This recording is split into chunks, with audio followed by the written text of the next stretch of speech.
dengan 4.000 atmosfer, seperti 54 gajah bertumpukan di kepalamu.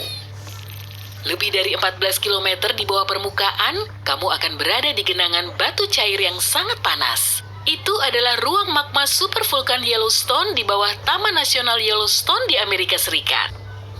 Kamu menggali lebih dalam. Jika terus seperti itu, kamu mungkin akan segera menembus kerak bumi.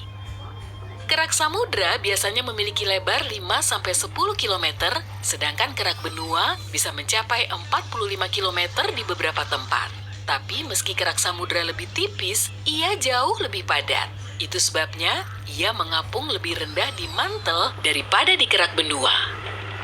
Bagian paling tebal dari kerak bumi terletak di bawah pegunungan. Akar gunung tidak sepadat pegunungan itu sendiri. Jika kamu meletakkan bahan pembuatnya di atas air, itu akan mengapung seperti gunung es.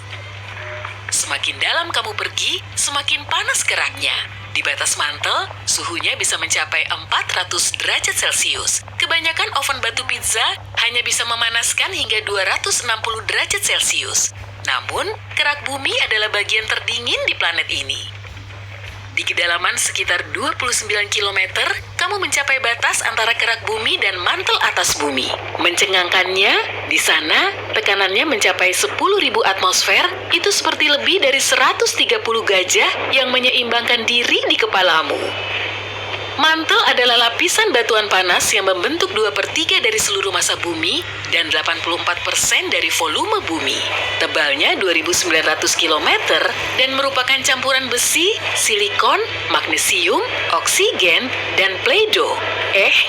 Yang terakhir bukan sih. Batuan yang lebih dekat ke bagian dalam mantel bertekstur semi padat seperti permen karamel. Hal paling menarik yang kamu lihat saat pergi melewati lapisan ini adalah berlian. Ahli geologi sebenarnya percaya bahwa semua berlian yang kita tambang hari ini terbentuk di dalam mantel.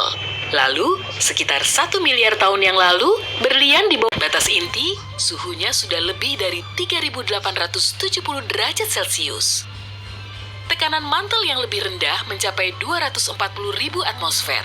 Itu seperti 3.280 gajah yang membentuk menara di kepalamu. Di kedalaman sekitar 2.900 km, kamu melintasi batas antara mantel dan inti terluar. Lapisan ini memanas hingga 4.980 derajat Celcius, sebagian besar karena peluruhan radioaktif uranium dan thorium. Suhu seperti itu cukup tinggi untuk menjaga inti luar tetap cair. Meski tekanannya hampir 2 juta atmosfer, itu tetap belum cukup kuat untuk membuat besi menjadi padat kembali. Tebal inti luar adalah 2.400 km dan sebagian besar terbuat dari besi dan nikel dalam bentuk cair. Cairan ini berputar dalam arus turbulen yang masif dan menghasilkan medan magnet. Radiasinya sampai keluar angkasa sejauh 1,3 juta kilometer dan melindungi planet kita dari angin matahari. Di inti terluar, medan magnet bumi 50 kali lebih kuat daripada di permukaan. Kamu berada lebih dari 4.830 km di bawah tanah sekarang. Selamat, kamu telah mencapai pusat planet kita. Inti dalamnya, itu berupa bola logam padat berdiameter 2.400 km. Itu sekitar 3/4 diameter bulan. Inti dalam sangatlah padat dan berputar lebih cepat daripada bagian lain dari planet ini. Di sana, hampir sama panasnya seperti di permukaan matahari. Menurut ilmuwan, 99% dari semua emas dan platina bumi dapat ditemukan di inti dalam. Pembentukan inti dalam membutuhkan waktu sekitar 500 juta tahun. Itu artinya lebih mudah dari beberapa bagian kerak. Ada juga teori bahwa mungkin inti dalam punya inti. Jika ada, hampir seluruhnya akan terdiri dari besi. Sekarang, bagaimana cara kamu bisa keluar dari sana? Aku tidak tahu. Sampai jumpa lagi. Hey, jika kamu belajar